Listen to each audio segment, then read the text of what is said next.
Hello friends, welcome to Vidya Mandir classes. This side Zoya as the today's host and I am here with the medical myths questions. और मेरे इन सारे सवालों का जवाब देने के लिए हमारे स्टूडियो में प्रेजेंट है mister Aditya Goswami who is heading the South Delhi medical divisions. So welcome to our studio Mr. Aditya Goswami. Thank you.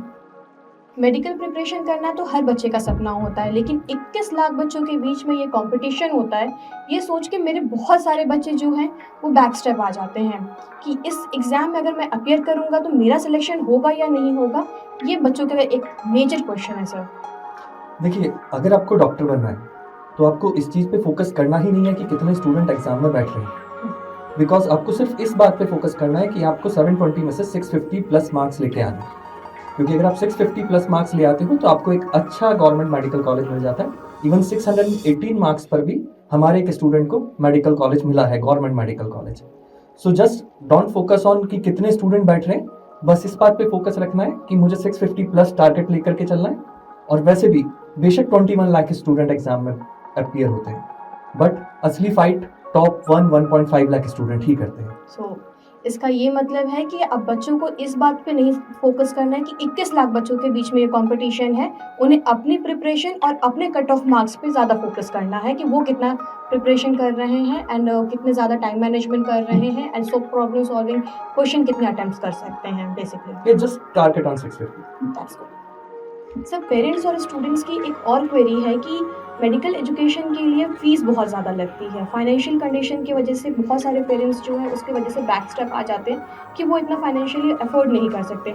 Such as middle class students के लिए ये बहुत ज़्यादा प्रॉब्लम रहती है कि वो मेडिकल कॉलेजेस की फ़ीस को कैसे अफोर्ड करेंगे। देखिए, ये सवाल मैं भी बहुत जगह सुनता हूँ, कई बार आसपास मार्केट में, कि डॉक्टर बनने में बहुत पैसा लगता है। बट अब क्या आपको पता है 60,000 गवर्नमेंट मेडिकल कॉलेज की सीट्स हैं, जिनमें फीस आपकी 8,000 रुपीज़ ईयरली से शुरू होती है एंड 8,000 से 60-70,000 पर ईयर तक जाती है। सो ये तो किसी भी प्रोफेशनल कोर्स की फीस से मैच करती है या फिर उससे बहुत कम है।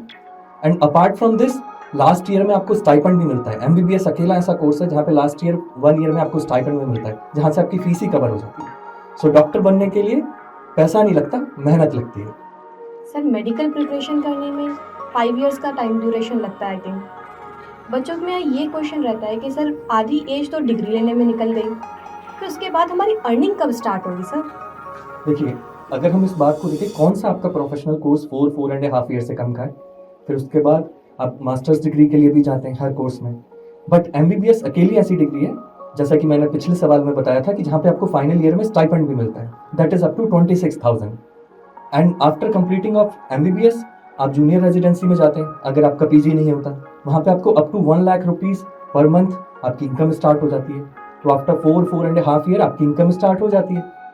मेडिकल प्रिपरेशन के लिए नीट उनका एंट्रेंस एग्ज़ाम है, लेकिन अब एंट्रेंस एग्ज़ाम के बाद MBBS कंप्लीट करने के लिए और उसके बाद आपका आता है एग्ज़िट एग्ज़ाम, जिसे कहते हैं नेक्स्ट एग्ज़ाम। बच्चों के मन में ये क्वेश्चन है कि इन केस अगर उनका नेक्स्ट क्लियर नहीं हो पाया, एग्ज़िट एग्ज़ाम क्लियर नहीं हो पाया, तो उनकी प्रैक्टिस के लिए वो एलिजिबल नहीं होंगे सर। यस, इंडिया ने लॉन्च किया है बाकी कंट्रीज की तरह एग्जिट एग्जाम, बट सेम हमें स्कूल कवर क्रॉस करने के लिए बोर्ड्स देने पड़ते हैं। Board is an exit exam. So आप इसे एक फाइनल एग्जाम लेके चलो MBBS का। अपार्ट फ्रॉम दिस, अगर हम ये देखें कि अगर हम इसे कंपैरिजन करते हैं USMLE या दूसरे एग्जिट एग्जाम से दूसरी कंट्रीज के, हमारी कंट्री में 1000 लोगों के ऊपर एक डॉक्टर से भी कम है, 0.08। तो रेशो बहुत कम है हमारे पास डॉक्टर का। सो वो उतना टफ नहीं होगा जो हमारे अच्छे डॉक्टर्स हैं उनके लिए, वो इजीली दैट क्रॉस कर पाएंगे। That will be just like a final board exams. हाँ, आप उसे एक फाइनल एग्जाम लेके चलो। आपको फाइनल एग्जाम तो देने ही होते थे ना MBBS में। So that is like A final exam. उसके बाद आपकी इंटर्नशिप स्टार्ट हो जाएगी, फिर आपकी जूनियर रेजिडेंसी स्टार्ट हो जाएगी। सो आई होप बच्चों के ये डाउट क्लियर हो गए होंगे कि exit exam is not a big things. आपका वो just as a final board exam होगा एंड उसके बाद आप प्रैक्टिस के लिए एलिजिबल हो सकोगे। मेडिकल प्रिपरेशन के लिए बच्चों के सब्जेक्ट होते हैं physics, chemistry and biology. Biology के बाद बच्चों को ये क्वेरी रहती है कि बायोलॉजी इज द लेने के बाद only career option is the MBBS। अगर MBBS नहीं क्लियर हुआ तो there is no other career option. आप खाली नीट एग्जाम में ही देख लो, नीट एग्जाम खाली MBBS के लिए नहीं होता। MBBS हो गया, फिर BDS हो गया, यूनानी हो गया, होम्योपैथी हो गया, BVSC हो गया, वेटरनरी साइंस जिसकी बहुत डिमांड है, आपका बीएससी नर्सिंग हो गया, तो इतने कोर्सेज तो आपको केवल एक नीट एग्जाम से मिल जाते हैं। अपार्ट फ्रॉम दैट माइक्रोबायोलॉजी है, जिसका फ्रांस जर्मनी में बहुत डिमांड है। अपार्ट फ्रॉम दैट बायोटेक्नोलॉजी है। सो मेडिकल बायो के बाद भी उतने ही कैरियर ऑप्शन है जैसे बाकी किसी स्ट्रीम में। सो आई होप नाउ कि अब तक के सारे क्वेश्चंस एंड मिस्टर गोस्वामी के सॉल्यूशंस के बाद पेरेंट्स एंड स्टूडेंट्स के सारे क्वेरीज जो मेडिकल मिथ पे थे वो सॉल्व हो गए। लेकिन अब इसके बाद एक नया क्वेश्चन ये है कि हम मेडिकल के लिए अप्लाई कैसे करेंगे, इसकी एलिजिबिलिटी क्राइटेरिया क्या है, इसके लिए अप्लाई कैसे करेंगे एंड विद्या मंदिर क्लासेस इसमें हमें क्या सपोर्ट करेगा हमारे ड्रीम को, हमारे गोल को अचीव करने में। देखिए, नीट का क्राइटेरिया बहुत सिंपल है। सबसे पहले तो आपके पास पीसीबी फिजिक्स केमिस्ट्री बायोलॉजी होना चाहिए 11th-12th में। 50% मार्क्स उसमें होने चाहिए in general category and 40% in reserve category. And minimum age limit is 17 years, maximum कोई एज लिमिट नहीं है नीट के एग्जाम के लिए। सेकंड, ये तो हो गया आपका एलिजिबिलिटी क्राइटेरिया।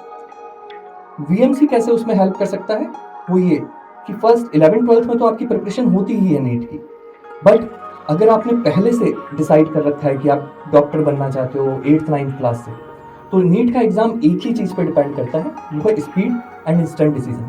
तो 9th-10th में हम बच्चों का वो फाउंडेशन क्रिएट करने की कोशिश करते हैं कि बच्चों की एक राइटिंग हैबिट बढ़े, स्पीड और इंस्टेंट डिसीजन ले सकें और उनकी स्पीड अच्छे से मेंटेन हो, सो उनका एक फाउंडेशन बेस बन जाए। फिर फाउंडेशन बेस के ऊपर फिर वो अपना फिजिक्स केमिस्ट्री बायो की प्रिपरेशन करें एंड लास्ट जो हमारे टेस्ट हैं वो सारे अपीयर करें। तो जितना टेस्ट देंगे नीट क्लियर होने का उतना ही चांस बढ़ता चला जाएगा। तो सबसे पहले तो हमें ये समझ में आता है कि इस नीट के लिए आपको स्पीड लिमिट रखनी है। आई थिंक 200 क्वेश्चंस होते हैं, 200 क्वेश्चन होते हैं, 180 करने होते हैं, 3 आवर 20 मिनट का आपका ड्यूरेशन एग्जाम होता होता है, है, एग्जाम ड्यूरेशन। बट आपको 200 क्वेश्चन ही देखने हैं, तो पर मिनट 1 क्वेश्चन। सो आपको वो स्पीड अपनी मेंटेन करनी है। जितना अर्ली डिसाइड करेंगे उतना आप उस पर अच्छे से वर्क कर पाएंगे। अर्ली मूवर एडवांटेज तो हमेशा रहता है हर कोर्स में। Thank you so much, Mr. Goswami, for answering my all questions regarding medical myths. I hope मेरे पेरेंट्स एंड स्टूडेंट्स के अब तक के सारे क्वेश्चंस का उनको आंसर मिल चुका। But still if they have doubts or any other questions, so how could they reach out to you? अगर अभी भी किसी भी पेरेंट या किसी भी स्टूडेंट के मन में कोई भी सवाल बाकी है जिससे उनका डर अभी भी बना हुआ है डॉक्टर बनने को लेकर के या मेडिकल लाइन में अपने करियर को लेकर के, सो आप हमारे किसी भी विद्या मंदिर क्लासेस के सेंटर पे विजिट कर सकते हैं और वहाँ पे हमारे मेडिकल काउंसलर से पर्सनल काउंसलिंग ले सकते हैं। They will guide you very genuine way. Thank you so much mister Goswami. अगर हमारे व्यूवर्स के मन में किसी भी तरह का कोई भी डाउट है, so mister Goswami and their medical team is there to assist you there. Thank you so much.